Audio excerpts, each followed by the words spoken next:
In just a few hours, we're going to see the trailer for Glitch's new show, Gaslight District, which, according to those who worked on it, is going to be one of the best shows we've ever seen. On one hand, that sounds insanely exciting, and even though most of my audience, myself included, are huge TADC fans, we just can't miss such a big event. So drop a comment. Y'all hyped for Gaslight District or what? We also know that the pilot for this show was actually planned and in development all the way back when TADC's pilot dropped. As for what we've got so far, there are some character reveals. Melancholy Hill, Ken the Butcher, Breadhead, and Mud, plus a few early leaks. But of course, we're gonna see way more today. Now tell me, should I drop a breakdown of the trailer tomorrow? Also, I want to talk about how Gaslight District might impact TADC. I'll say this right away, I highly doubt this project is gonna hit the same insane numbers as TADC, but it's worth noting that every new Glitch project blows up fast at launch. But at the end of the day, it all comes down to how big this hype actually gets, because that's what'll decide whether Glitch keeps Gaslight District going or not. And even if GD does continue, TADC is still going to be their main show. That said, the release schedule for new episodes might slow down a bit, at least compared to what it would be if TADC was their only project. And even if by some crazy miracle, Gaslight District actually outperforms TADC and becomes their #1 show, I'm still going to keep making videos about TADC, because for me, this show is something personal. Tomorrow we'll break down the Gaslight District trailer, and by then, we'll have a much clearer idea of what to expect moving forward. But for now, let's take a look back at some of the wildest theories from the TADC universe. The moment with a cheerful Gangle, abruptly cut off by the truck scene, fully convinced us that the digital circus is a kind of game, or perhaps a parallel reality, where people end up after their death, with their consciousness transferred into a virtual space. But what does this have to do with the one and only Albert Spudsy? Let's break it all down. Among all the characters in the circus, only one was alive at the time of their teleportation into the amazing digital circus. Who do you think it could be? Share your theories in the comments. Each adventure we've seen reflects the real-life experiences of the character who stars in that episode. For example, Episode 3 mirrored Kinger's hobbies and interests, while Episode 4 completely captured Gangle's life story. And you can be the shift manager! You did not just make that today's adventure. I think I might be able to give it a swing. Being a shift manager was my job at one point. Gangle herself confirmed this, making the truck scene a memory from her real life. Remember how happy she was before the accident, and immediately after, we see her completely devastated. Gangle managed to suppress this memory, but Kane couldn't let it go and decided to use this haunting moment from her past. This suggests that all the characters are fully aware they're dead, which explains why they seem unbothered by their existence in the digital circus. After all, they've essentially been granted immortality. Meanwhile, Pomni is left in the dark, unable to comprehend the full reality of her situation. Well, how do I, leave? Well, don't freak out about it or anything, but, we don't exactly... You can't. What? Wait! Was that an exit door I saw out there? Is that a way to leave? As you may have guessed, Pomni is the only one who entered the digital circus while still alive. But beyond the fact that the rest of the characters are deceased, more on the details of their deaths later, all of them are interconnected. In one of her posts, Gooseworx revealed that Episode 4 would be very personal, meaning we can safely assume it holds much deeper secrets compared to the other episodes. By now, it's clear that Gangle was a shift manager in the real world, as Episode 4 directly showed us this part of her past. Well, I guess I should get into manager mode and get us all kicked off.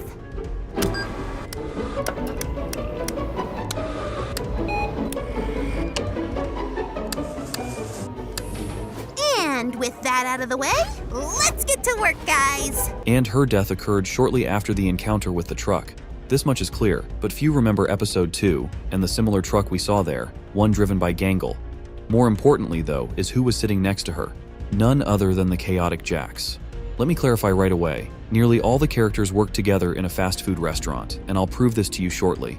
Episode 4, in this sense, can be considered the backstory for all the characters.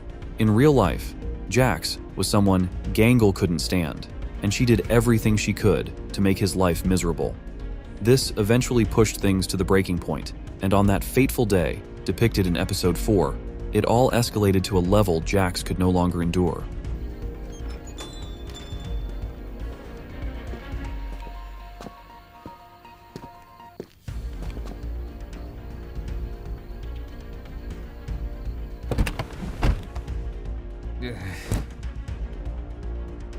And now we recall the truck from episode 2, the fact that Jax was supposed to be the one driving it, and that Jax has a driver's license, combined with the truck that ended Gangle's life. This leads us to the conclusion that Jax is, in fact, the one responsible for Gangle's death. He was behind the wheel of that same truck on the road near the fast food restaurant. This scene reflects Jax's complete despair, but when you think about it, it could also hint at his own demise. After colliding with Gangle, Jax lost control of the truck and likely crashed into something. A strong impact with the steering wheel might have led to his death. Interestingly, something like this was hinted at in episode 2. I'm sure many have noticed the rather intriguing relationship between Jax and Regatha. I want to see what your funny cartoon body does. Hey, take it easy. Oh, take it easy. That's you.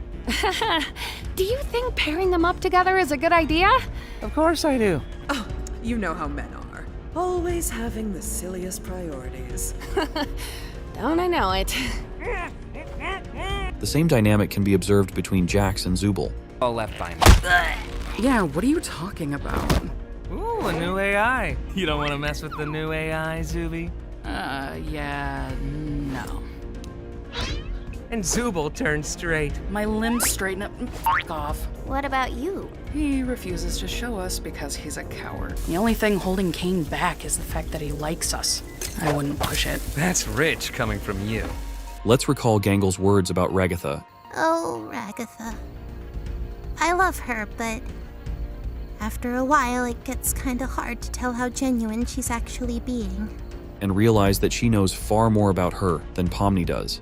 Episode 4 also gave us insight into Regatha's not-so-helpful habit, disguised humorously as dumb sauce.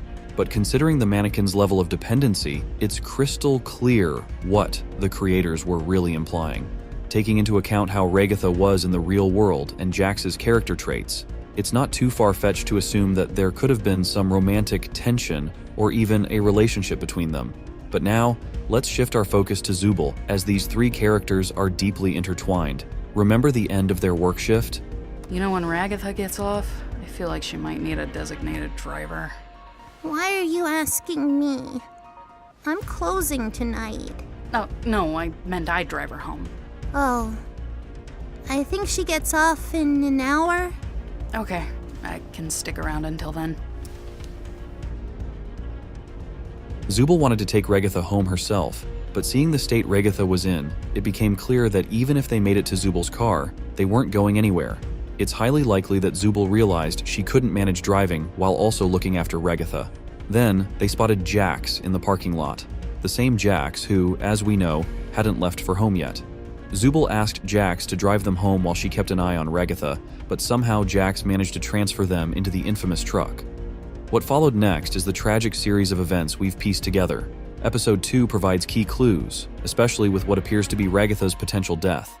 After the crash, Regatha may have survived initially, but shards of the windshield likely pierced her body, with one fatal piece striking her heart. As for Zooble, her mismatched body parts in the digital circus suggest she suffered the most devastating injuries, practically being put back together after the accident. This aligns perfectly with the theory that the digital circus represents life after death. The lack of pain among the characters makes sense. After all, how can you feel pain if you're already dead? Lastly, the final piece of the puzzle is Kinger. Being the last to die in the real world, he seems to possess a unique ability that sets him apart. Just leave it to me. I can handle this.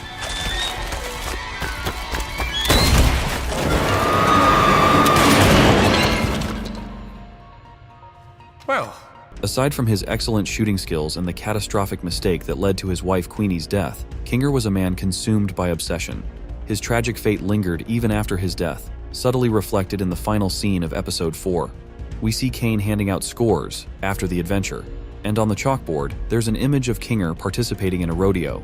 This moment likely references an actual event from his life, rodeo being the passion that helped him cope with the devastating incident involving Queenie. Now let's circle back to episode 2. In the scene with Regatha, we're shown Kinger with knives piercing his head. This could very well be a callback to his rodeo days. What if, during one fateful ride, Kinger lost control and the bull gored his head with its horns? This theory not only aligns with his strange appearance in the digital circus, but also explains his erratic behavior, which could be a mix of lingering trauma and the weight of his personal tragedy. And lastly, let's figure out who's behind the creation of this whole space.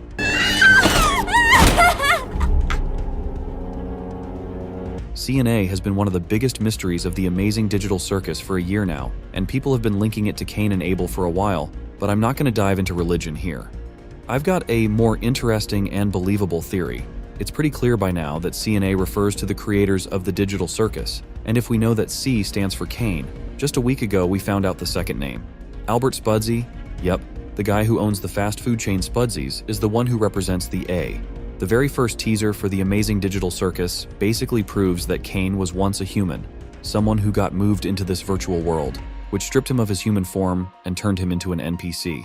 That confirms Cain is one of the creators of TADC. And now that we know the second part of the mystery is Albert Spudsy, it's pretty likely that he's the second creator. This is something Gooseworx hinted at in episode 4.